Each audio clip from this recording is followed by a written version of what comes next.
Welcome to another episode of the Platform Podcast. This is a really interesting discussion today. We're going to go kind of on a hybrid mode. We're going to introduce our new Platform team member, but we're also going to talk about the craziness that is happening in the NCAA. As you guys have probably seen or heard, there's new scholarship increases in the college system. So we're going to dive into that and kind of tell you a little bit about the pros and the cons of these things happening. But let's address the elephant in the room. Sammi, how are you? Good. Feeling good today. That's awesome, man. You've been working with a team for the last couple of weeks. Can you share a little bit about your background? Some people don't know who you are. Some people aren't on Instagram. So tell us a little bit about yourself. Yeah, of course. So my name's Sammi. My background is I grew up in West Auckland. So I'm a Westie through and through, which Same. I love. Yep, Westie pride. Grew up at local clubs, Bay Olympic, Glenavon, just in and around Forest Hill before it disbanded. And then was fortunate enough to, rep New Zealand at U17 and U20 levels. So went to both World Cups in Jordan and France, which was pretty cool. Scored a few goals in Jordan, which was even cooler. And actually with Hannah Blake, who's platform, which was pretty epic. Yeah, man. Yeah. You've had a pretty incredible career though, eh? Because you competed all over New Zealand. For you, surely there would have been pro opportunities for you. Why did you decide to go to college? I mean, who wouldn't want to go to college? Hashtag platform family. Yeah.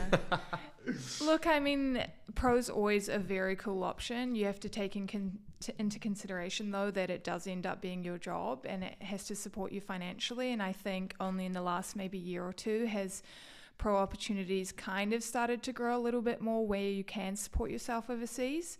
That being said, most of the athletes there are still working full time. So it was really, for me, an opportunity to not only get an education and play soccer at, one of the highest levels in the world around this age, but also allow to kind of grow myself as an individual, experience new opportunities, new experiences, cultures, which was huge. Got to travel around the States, make a bunch of new friends, and I just don't think that's really something you can kind of compare with in terms of the pro level and the kind of resources that you can access in college now. Where did you go to college? I went to the University of Iowa, so not many people probably know about it, but it's in the Midwest. Really, really cool people there, very down to earth, which made it that much easier kind of transitioning from New Zealand. But they're in the Big Ten Conference, great conference, one of the Power Fives, or now Power Fours. The unreal conference in terms of the amount of athletes that come out of there. We had Sam Coffey, who's now on the US women's national team that we played against. Probably got sliced and diced a few too many times against her. But then we also had the likes of Jade Revere, who's at Michigan and is at the Olympics now for Canada. Canada, eh? Yeah. Oh, the old scandal. Yep. What's your takes on it, Sammi? I'm gonna throw in the deep end here. Yeah. Look, it's an interesting one, right? Because I think teams do everything they can to kind of get insight into another team. It would be silly not to. But then at the same time, it's really unfortunate. The Olympics, there's a lot of integrity there, so it kind of throws a spanner in the works. I think they probably could have been a bit more creative. For those of you listening that don't know what the scandal is, basically the Canadian women's soccer team got caught spying on the New Zealanders before their game with a drone, funnily enough. Yeah, I mean, I know Brandon, our mate from Syracuse that runs the women's program, has got a Canadian national team player. A little bit. Yeah, I sent him a message, and he said, fair game, bro. Yeah. But that's pretty cool, though, Sammi, that you played with these athletes that are now playing at the Olympics. I know you're mates with quite a lot of the ferns as well, which is cool. Yeah. What's the vibe like? What have you heard? I mean, look, I think going into an Olympics, there's nothing more than pride at the end of the day, no matter kind of what results come out of it, no matter what controversy is kind of surrounding them. It's a huge honor in itself. And, I've talked to a few of my friends recently, and I wouldn't honestly want to be in a coach's position to where they're choosing 18. It's hard enough choosing a World Cup squad, let alone an Olympic squad. So I think to be able to just be selected for that is huge, and then kind of get minutes is even better. But again, it's a huge representation. This Olympics is a little bit different this year. They had some massive teams out, like the likes of Sweden, England, huge powerhouses. So to even be there is really cool. For sure, mate. And let's talk about Iowa, though, because, we did that webinar with some student athletes. I think it was a couple of weeks back now. And I learned a lot about what kind of facilities and resources you had access to, but I don't think many people had the opportunity to jump on. Yeah. What was it like at University of Iowa? Yeah. Oh, God. Just thinking back about it, I mean, I probably could have slept on our fields for starters. They were like carpet. Yeah. It was so cool in the sense that, I'd been around New Zealand environments, which were awesome. A lot of resources there compared to, say, like just regional level and so on. But then going to the States was just on a whole different ballpark. You have gyms that are kitted out with all of, Iowa just spread across the walls. Your facilities are in your school's colours. So we were black and gold. Your uniforms that you get, the gear you get. I mean, I only came back, I think, with 2 suitcases, but I probably gave away about 3 suitcases full of gear. Even the weight plates, Iowa decked out. Yeah, I was looking at the facilities. Yeah. Pretty nuts. We just got like a new facility built at my last year, actually, which was pretty epic. I was a bit sad that I only got a year to spend in it, but it had ice baths, meeting rooms, places just to eat together as a team, study options, a deck that you could sit out on in the summer and watch the games. So that was really awesome. And then just in terms of like the resource support around you, you've got coaches at your dispense every single day who are willing to work with you outside of trainings, even if that. You've got strength and conditioning coaches, mental health specialists. You've also got tutors, academic advisors. You've just got so much support around you that it's really hard not to fail while you're there, which again is a whole nother reason why wouldn't you want to go over? Yeah, I guess it's a big one for a lot of parents and athletes that we get that are interested in this journey is the academic help, because it's like, I'm not the best student. I love my soccer. I'm not the best student. I don't know if I'll be able to crack it at the university level study wise. Like, going back to that academic help, like what kind of academic tutors and resources did they have to help you get through school? You said it's like impossible to fail, but like what does that mean? Oh, I mean, like you have everything you want. If there's not a tutor in a class that they've kind of identified, they'll find one for you. It's kind of incredible as to how much effort they've really put into you, because at the end of the day, like you have to be succeeding in the classroom to be playing on the field. So that's really important to them. And it's been mentioned before, when Brandon and Ryan were here, that Team GPAs are huge, right? Like it's bragging rights against other teams. So that's something that's really important. But, like I had a little bit of a break before coming back to study in college. So that first semester was maybe a bit trickier than most. But I had everything around me, again, in terms of tutors, academic support, just at your disposal.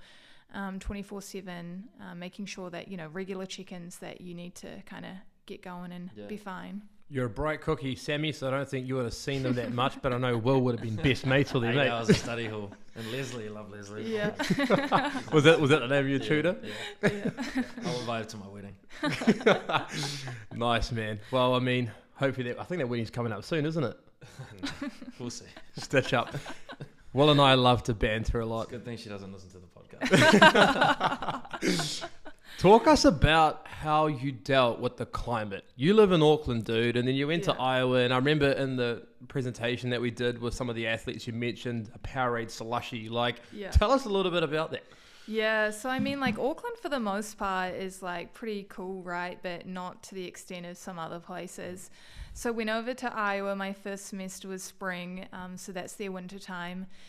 And got hit with a polar vortex. No way. And I think I still have a screenshot of the temperature. It was like minus 36 or something like that. That's wild. Yeah, I compared it to Alaska, and it was pretty close. Here I am complaining about my -1. Yeah. So, I mean, that was a little bit unheard of. But then, obviously, like in the winter, we did have snow and so on. So it was kind of a cool change in that sense. Yeah. That was a big reason why because when I was over there, I stayed for that Christmas break. Yeah. When most people come home, I decided to stay. I was like, I want to have a winter Christmas, I want to get up on Christmas morning and make a snow angel. Yeah. And it's a big part of that experience, eh? Yeah, I mean, I would have loved to see you making a snow angel. It would have been the smallest snow angel you've ever seen in your life. Nah, you said that you're pretty jacked at university, eh? Yeah, well, it's hard not to be in that environment. That's why, do you hear about the freshman 15 pounds? Yeah. Like, did you experience that, or did you just, What is this freshman 15 pounds? Do you want to go? I mean, yeah, like in a sense, it's basically, you're coming in, your transition is huge academically, athletically, you're in a new environment, so they kind of just say, you might put on a bit of weight. Yeah, so they say freshman 15 pounds. Yeah. No way. It's on 15 pounds in their freshman year. But you were in pretty good nick, bro, because when you work in the graveyard shift at university as well, at the gym? I was just, but I saw that as my opportunity to like just be the athletic beast that I knew I could be, because I had nothing else to do. It's like, everyone else finishes up class at 5 p.m. You might have training or film session or something like that, but then it's like from 7 till when you go to sleep, like what's there to do? So like study, obviously, but we had study hall. So I just saw that as an opportunity to go to the gym constantly. Got my little group of other freshmen, and we were just going to the gym every single day. Like getting back to the climate stuff. A lot of athletes get terrified of the snow. It's like, and it's not just soccer athletes. It's like golfers or tennis players. And I spoke to, one year we had the University of Washington golf coach come to New Zealand to one of our showcases. Now this lady, the coach, Mary Lou, she's like a goat. She's in the Golf Hall of Fame in college. And some girl put her hand up during the showcase at the Paraparaumu Beach Golf Club and said, oh, it rains all the time and snows all the time in Washington. How come, we should come to your program? What's so great about you? And she's like, well, I've won multiple national championships, find other coach that's done that. And it's crazy how a college molds their facility and schedules to the climate that you're dealing with. How was that for you guys? Yeah, I mean, in terms of it being freezing, like you said, sometimes our Powerade would turn to slushy if we left it in certain places near the vents. But we had indoor facilities, right? So they kind of manage very well with that. They're also trying to keep, your fields in pretty good condition until season comes around. So it's pretty limited on the outdoor field anyway. But we had we had a practice field, a game field, and we had an indoor field. So we had a lot of options there. And just in terms of kind of the winter time, they definitely give you a lot of gear, enough. I still have about 3 pairs of gloves. I got a few scarves, parkas sitting in my garage at home that I haven't had to pull out since I've been in America. Yeah. It's like not even at D1 schools that they have there. I remember I was talking to St. Cloud State in Minnesota, and I was talking to the coach. I was like, look, it gets cold in Minnesota. What's the deal in the winter? He said, we've got a temporary dome that we put up over the field during the winter. Yeah. Summertime it's open, but in the winter they put a dome up so they can still use it. It's like University of Oakland. Have you seen their bubbles that they've got in Michigan? They've No. got this big inflatable bubble over their soccer field. So a lot of people do that. I think they cater for the conditions. You have to. I think Ohio State has that as well. Yeah, it's wild. The tech these days is absolutely incredible. So it's cool to see that you had such a great experience. You started YTG, and then I said come join the team. How's it been working for you now on the other end of things, where you're actually helping kids get to college as opposed to you being in the process yourself? Good. I mean, I think part of why I started YTG and why I was so keen to get on board with the platform was because I really missed that opportunity myself going to college. There were so many questions that I had going into the process that I just couldn't ask anyone because I didn't have that support around me. And kind of knowing advice that, other people might not know, not having been an athlete or been through that process or having helped previous athletes before, that's huge. And people might think, oh, it's an easy process or transition and, we can make it work, and you can, but at the end of the day, if you want to be able to make it work in the best way for you, it's so important to have a good support network around you. To really be able to just lean on through that process, because it's not the easiest the whole time. There definitely are struggles and challenges, but being able to just chat with Amru or Will, it's perfect. I think what builds a successful recruitment agency is having really good mentors that can help these kids navigate the tough process, because it is very, very challenging. You've probably seen me and Will age quite a bit in the last couple of weeks. Bro, it's scary, Will. I saw a photo of us at the start of the year, and I was like, we look so young. At that golf tournament, I was actually looking at content from that golf tournament when Chris was in January. here, and we just look like Honestly, it's not a 9 to 5 job. It is full on working on weekends. We are the people that, parents call when things don't go right. Yeah. And if anyone thinks the college process is going to go smoothly for them, I mean, I think they have another thing coming. It's very, very tough. There's all these unexpected twists and turns that happen, but we're here to support them. And I've been hearing, the conversations you've been having with the kids, and I'm super, super impressed, man. Your experience is second to none. So we're stoked to have you part of the team. I think changing tack into this podcast, I guess we have to discuss the NCAA, because just like the college process for athletes to have twists and turns, the NCAA do that as well. And it's so dynamic. It's always changing. And now there's all this chat in the college system around scholarship increases, roster caps. So I thought we might dive into it. Do you want to kick us off, Will, and tell people how this all started coming about? Yeah, so I mean, basically, NIL is the new big thing in college sport. Athletes have finally got the ability to make money off their name, image, and likeness, where that was never the case. Whenever it came to selling, jerseys of college players, it was all unbranded, unnamed, so that, all the money went through the NCAA. But that power is kind of shifting towards the athletes. And basically what's happened is, since the legislation got brought out, there's been a bunch of other athletes prior to the new legislation. Since 2016. They've said, look, where's our money, basically? We brought so much in and we got nothing in return. So they've settled on a lawsuit, and I've got the number here, $2.78 billion. That's wild. Pool of damages that are going to be paid out over 10 years. And so, there's over 100 pages of legal filings, and it's very, very tricky. But basically what it means is that colleges have to readjust how they spend their money, because they have to give out like 20 mil a year back to these athletes. I think that was 20 million US that these colleges have to give back to these kids since 2016. So basically the resolution that they've come to is, let's uncap the scholarships, but let's cap roster sizes, which then stops the really rich schools from just loading up their rosters with full scholarship athletes. Having 40 girls or 40 guys on scholarship, compared to, smaller schools that can't afford that. But it's just meant that it's going to be very, very tricky for a lot of athletes to get into these top D1 programs like a University of Iowa, because it's going to become so much more competitive than it's ever been. Yeah, because there's two sides of this, right? So the NCAA needed to provide a new structure going forward, a new revenue, because of the revenue sharing model that they created for these athletes getting back paid. And then on one hand, there's more there's a massive increase in scholarships per different sporting teams. On the other hand, there's a roster cap. But then it's does the universities have the ability to pay? Do they have the endowment? Yeah. Not all of them. Yeah. I know for a fact some of these smaller D1 programs will not be able to afford that at all. So then what happens there? And so things are going to get tricky, and I think we'll read through some of the changes in the scholarships. I have got it up here. So this is just an example. Here's the full list of new roster limits starting in 2025 next year. Now, I want to make this very clear.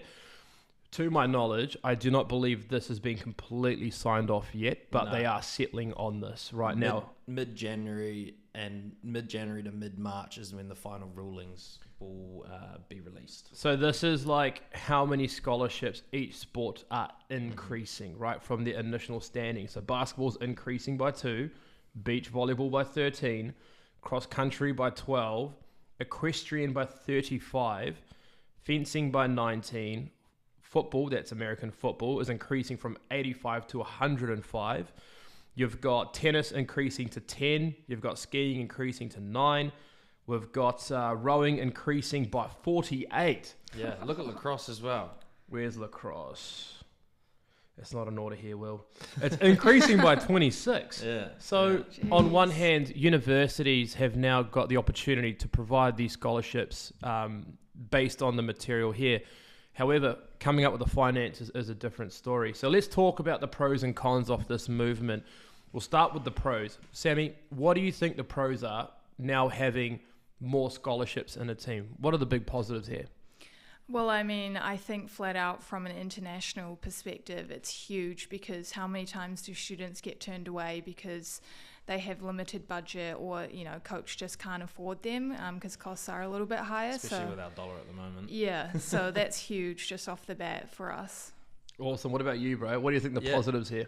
think one of the big positives is it is starting to, I guess, give a lot of power back to the athletes who are, at the end of the day, the ones that are generating the revenue. You know, it's not, yes, the NCAA are facilitating and making sure it goes through the right channels, but without the athletes, there's going to be no show, basically. So I think that's really like cool. The fact that the people that are generating it are starting to get a bit more of the money. But at the and another point as well is it's going to encourage more people to go to college than to go pro. Yeah. Because it's a simple fact of now the biggest turn away for a lot of athletes that are in that top kind of echelon was the fact that they couldn't make money at college. But now there's this opportunity too. It's going to drive the competitiveness. A lot more guys and girls that we thought, you know, would have gone straight to the pros might now take that college route because they can generate money. I think that's going to be it's going to be cool to see. It's going to be interesting though. I think another positive is that the gap is closed on scholarship equality between men and women. So, for example, for Division 1 in tennis, women would get 8 scholarships per team, men would get 4.5. Now they both get 10. I'm just looking here at the numbers. Like water polo used to be 4.5 for men and 8 for girls. Now it is, 24 across both. So there's now like the equality equation is kind of being removed. It's like balance, which is good. But again, it's like, can the universities afford to pay that amount? Now we move into the negatives about this. What do you think one of the negatives are, Sammi? Yeah, I mean, the universities that have money are going to be able to afford this and essentially attract kind of the bigger names, or the athletes that have maybe played on more national teams and so on. So their rosters are just going to be, stacked like a national team almost. And it's going to potentially create a division between maybe the rest of Division 1, especially, in the Power 4, which is going to be huge. But it will be interesting just to see. It will potentially also have a flow-down effect where there will be more spread out across D1. And another one as well is going back to that Title IX aspect. So for those of you who don't know what Title IX is basically brought out to provide a bit of equality between the male and female sports within the college system.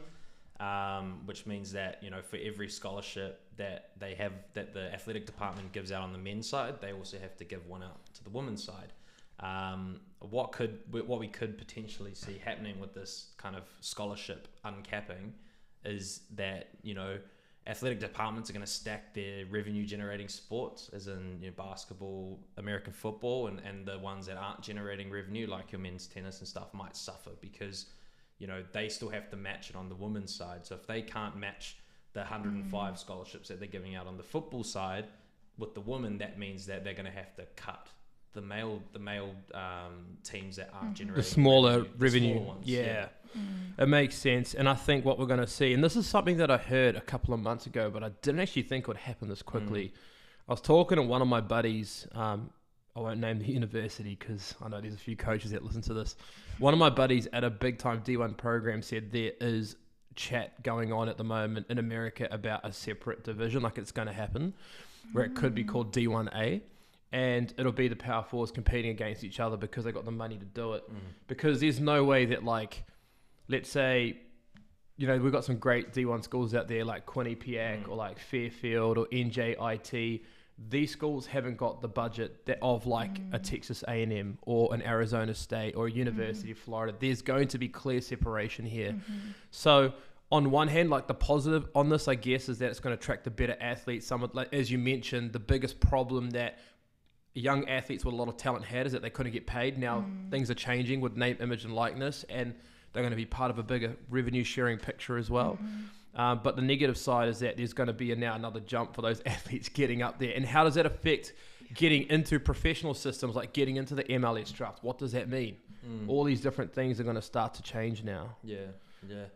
Oh, I mean, it's fun though. I think it's a really fun idea, and it's something that, shouldn't scare anyone away from it. It just means that, athletes that are going through the system that, hey, might have thought, I'm a D1 athlete, which is great.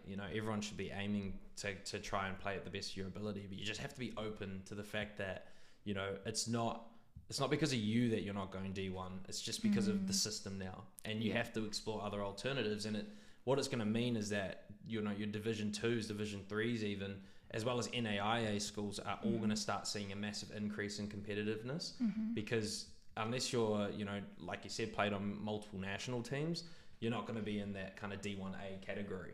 So you're going to have to, you know, it's just going to funnel down, like you said, and actually increase the competitiveness of Division 2 and, you know, Division 3. Yeah, and I think that could be a negative for prospective student athletes in high school right now, because you've got college teams, like let's take men's soccer, for example. There are Division 1 soccer teams out there that have got more than 30 men.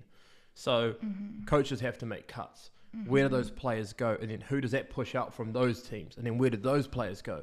So you're going to see a lot more depth in D2, a lot more depth in NAIA, which, well, you're 100% right. The athletes that are in college, in high school right now, they need to approach the college system with a much wider frame and look at all different options here and look at the 4-year strategy. So maybe they can't get that top-end Power 4 conference D1 school now, but maybe they could a little bit later.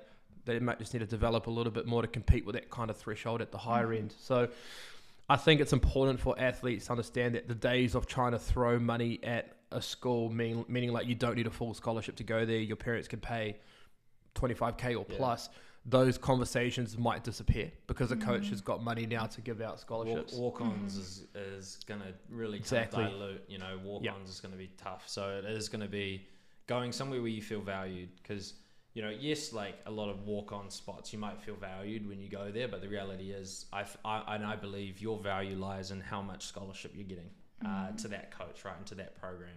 You know, the more value coach sees in you, the more value the more scholarship he's going to give you. So it is going to be tricky for a lot of athletes that do want to try and walk on into these bigger schools, because why would coach, I guess, waste a roster spot on someone that's not gonna bring that value. I got this message from a D1 coach. I'll mention his name and then I'll bleep it out after this podcast if he doesn't want me to use it. But Brandon from Syracuse messaged me this, and the message that he sent me was, waiting to start the process is risky, and the earlier you can start, the more opportunities are going to be available. The 2027 class should be getting identified from now until June the 15th next year. So that way they have more options. The longer they wait, the more spots will get filled on rosters. And now we won't be able to take a kid because we will most likely be roster capped. So what Brandon is saying there is, you know, in your junior year, so your second to last year in high school, and around June the 15th is when you can actually start engaging in conversations with the college coach. So up until that point, it's about building a profile, building a CV. And because there's going to be a lot more athletes wanting these scholarship offers, it's going to be way more competitive. Early bird gets the worm here. Absolutely. And if you start late, you know, you're going to have coaches 2 years out being like, sorry, we've already verbally offered athletes here that we've been tracking for a while now. We don't have any spots available. So if you're listening to this, the way that the NCAA are going, start really early. We've already got a bunch of sophomores in high school right now that are working with us. We went through it before on our computer.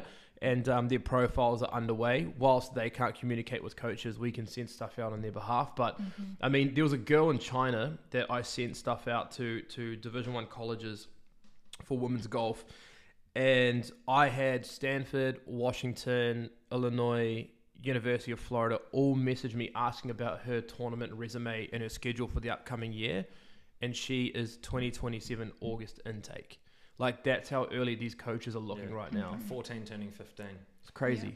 It's crazy. And I think there's a really big importance now on athletes doing the right thing at a younger age. So posting the right stuff on social media is massive. We've spoken about that before, but, you know, downloading their ASM profile and starting to put content on there is going to be more important than ever, whether it's stats or videos or anything like that. And I think what's really important for these kids now is having a good structure and a foundation and a game plan for the next 2.5 years.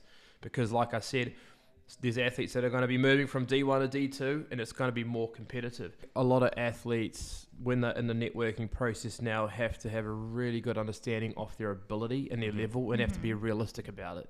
Because like I said, the walk-ons, and like Will said before, the walk-ons, it's going to be very hard for them. You can't just pay your way to get into a team now. Coaches have got the finances to throw big money at players and to build a team that could win the NCAAs. Now, like, some colleges were going into this process handcuffed a little bit.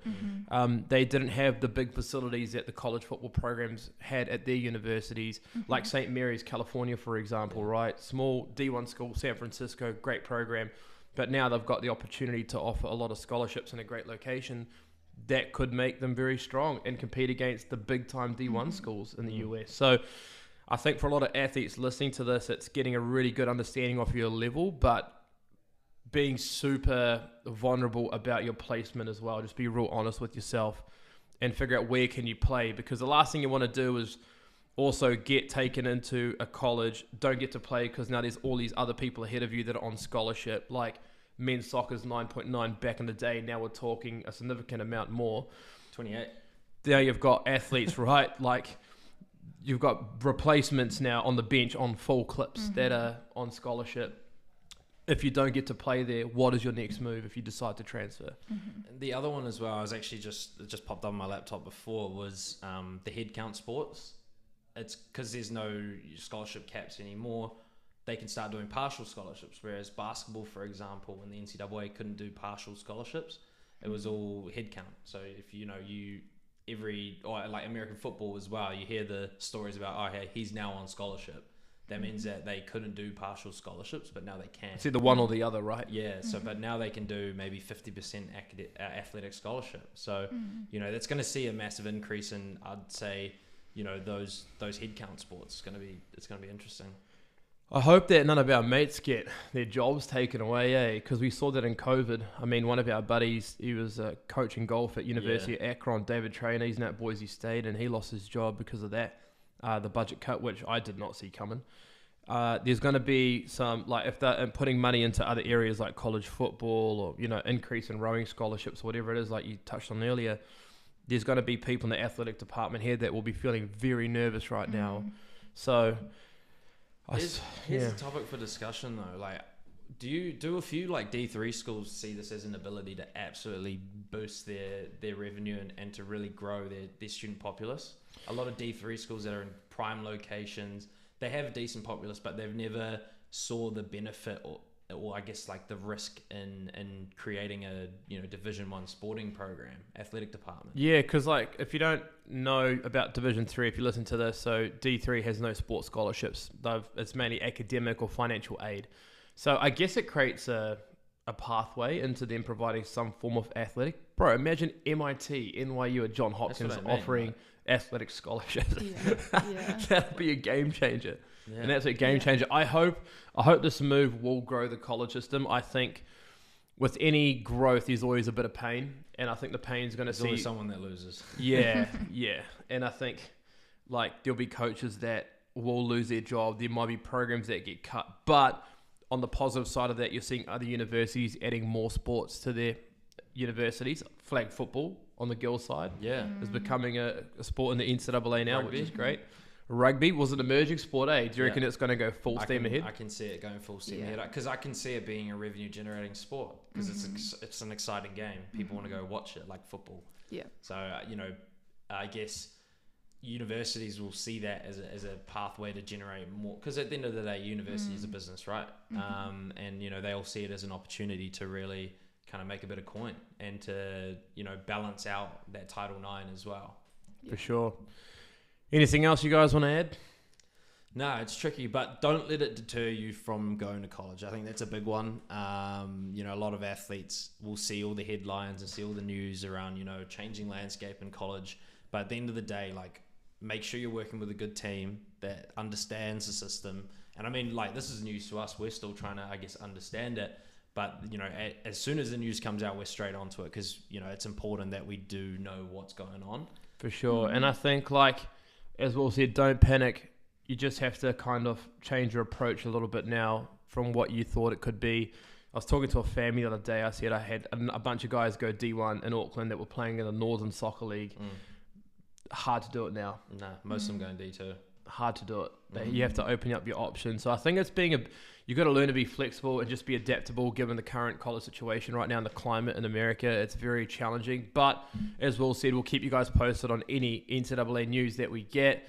And if you are keen to talk to, you know, Will or Sammy or, you know, our team about a free consultation, go to the notes in this podcast, whether it's on Spotify or on YouTube, if that's where you're watching it.